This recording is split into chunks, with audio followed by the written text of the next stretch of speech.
Saya juga ingin berpesan bahwa ayo bagi yang berhutang, kalau belum bisa bayar, entah mau WA, entah mau bersurat, entah mau mendatangi, buktinya ada bahwa Anda sudah menjadi debitur yang bertanggung jawab. Bukan lari kiri, lari kanan, sembunyi kiri, sembunyi kanan, ujungnya malah menjual kendaraan itu dengan STNK only.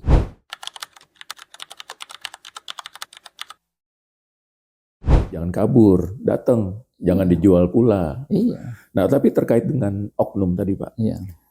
Kita tahu bahwa dari asosiasi sudah ada effort lebih karena ada regulasinya juga untuk sertifikasi. Nah, artinya oknum-oknum ini tenaga penagih begitu ya, punya sertifikat nggak tuh, Pak? Nah, sejak saya rasa mungkin 2014 ya, kita diatur oleh OJK semua tenaga-tenaga yang bekerja atau SDM yang bekerja di perusahaan pembiayaan. Tidak terkecuali karena sebelumnya asuransi juga semua harus tersertifikasi. Betul. Direktur, komisaris, manajer, petugas kolektornya harus tersertifikasi. Sebenarnya petugas-petugas baik internal maupun eksternal sudah mestinya harus punya sertifikasi dari lembaga sertifikasi perusahaan pembiayaan LSPPI. Nah, dia pada saat melakukan eksekusi atau pelaksanaan kunjungan untuk menagih, ya pertama pasti menagih, nggak eksekusi langsung. Untuk menagih, dia harus menunjukkan satu kopi sertifikat fidusia. Dia harus menunjukkan bahwa dia punya sertifikasi. Atau sertifikasi itu digital sekarang. Dia harus sudah lulus itu dan dia memang sah. Karena dia sudah paling tidak melewati proses kompetensi. Proses pembuktian bahwa dia kompeten, bahwa dia secara emosional. Tapi balik lagi, pada saat tes bisa beda pada saat di lapangan. Iya, di lapangan berbeda. LSPPI harus ada, kopi sertifikat fidusia ada, harus ada surat somasi. Dan surat tugas mungkin ya, Pak? Dan surat tugas untuk dia. Nah, ini ditanyakan saja. Kalau nggak ada, berarti ini petugas gadungan. Jadi sebenarnya di lapangan tuh bisa bertanya baik dengan ketentuan-ketentuan tadi tuh, SPPI, sertifikat, surat tugas, fidusia, dan lain-lain ya. Kalau misalnya yang datang beramai-ramai, bilang aja, saya mau bicara sama satu orang, mana yang punya kuasa. Kalau yang lain nggak punya kuasa, nanti saya videoin, dilaporkan Anda yang salah loh.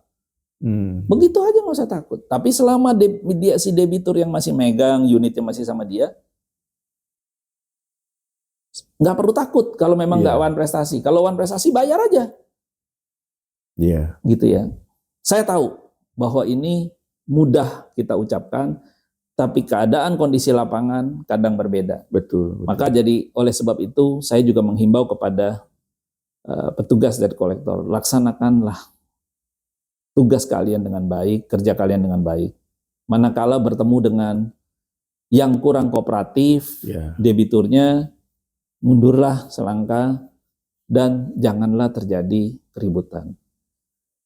Kembali lagi sama kepada nasabah, manakala memang atau debitur masih megang kendaraan unit dan merasa sudah bayar cukup banyak, kalau dieksekusi ruginya banyak. Komunikasi, bicara sama perusahaan pembiayaan, cari jalan keluar. Bukan lari kiri, lari kanan, sembunyi kiri, sembunyi kanan. Ujungnya malah menjual kendaraan itu dengan STNK only.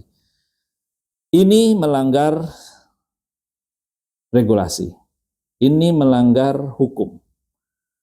Ya, bagi para debitur yang menjual secara STNK only akan terkena pasal pidana.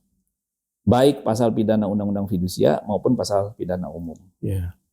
Baik juga para debt collector, kalau tidak berlaku sopan dan sanas ini, Anda sudah benar, Anda sudah layak untuk mengeksekusi, tapi Anda mengalami kesulitan, tapi Anda malah akhirnya emosinya tidak terkendali.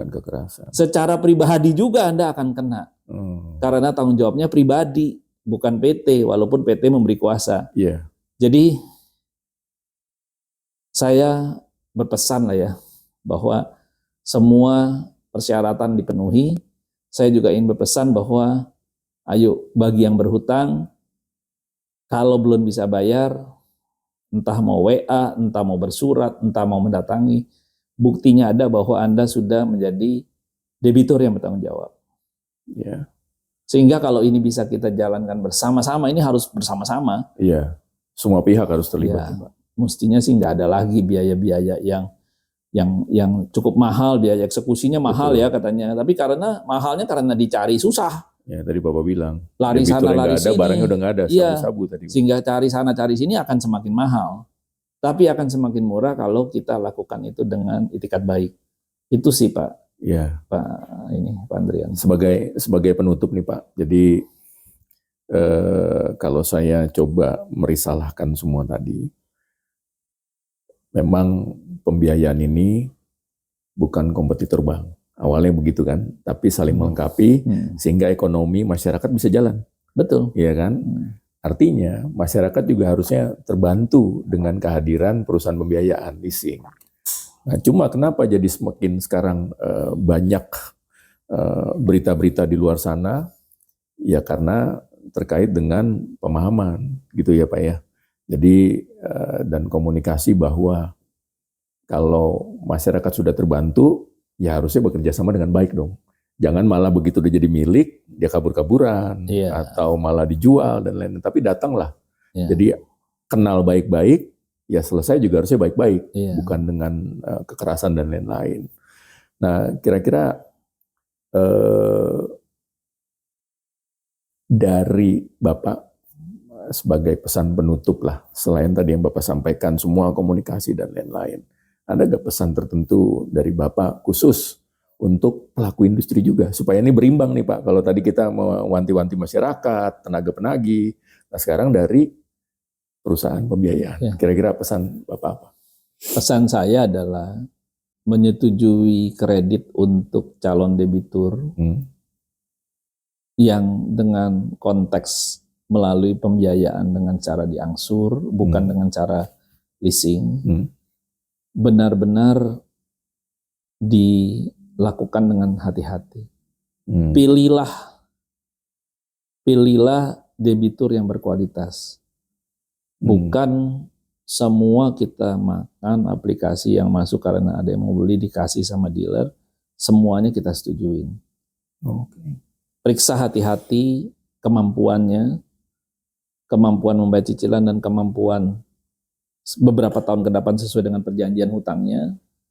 Kita cek dulu debitur ini supaya kita terhindar dari kredit bermasalah. Dan lakukan terus edukasi kepada petugas kolektornya, diingatkan terus supaya jangan melakukan tindakan-tindakan intimidasi, pemerasan.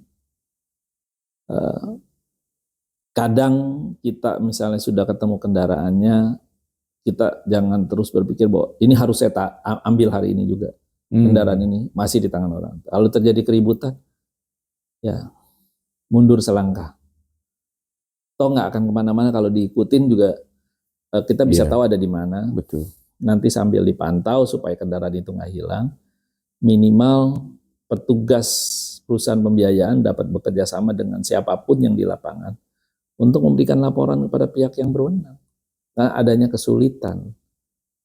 Nah, pihak yang berwenang kadang nggak mau bantu Pak Suwandi karena debiturnya masih pegang unit. Ini kan perdata. Nggak mudah memang. Iya. Ya, tapi minimal ya sudah. Jadilah mata alangan yang ngikutin tuh kendaraan ada di mana. Toh cari momen yang tepat, jelaskan kepada si debitur kalau debiturnya masih ada. Tapi kalau udah di pihak ketiga, minta bantuan kepolisian aja. Bahwa ini kan sudah masuk ranah curiga. Iya. Ntar dia bilang dia bisa dapat dari pinjaman, bisa saja. Kalau yang nilainya kecil, dia kenal si debiturnya, bilang aja minjemin. Tapi to the extent, menurut saya, kita memang harus banyak menahan emosi, pelaku usaha, supaya posisi kita yang sudah benar menjadi terus benar. Itu saja sih. Baik, jadi teman-teman, sebagai penutup, intinya yang tadi Pak Suwandi sampaikan adalah semua harus berkomunikasi secara terbuka. Betul ya Pak ya? Baik dari pelaku usaha maupun dari debitur maupun pihak ketiga atau tenaga penagih atau debt collector tadi.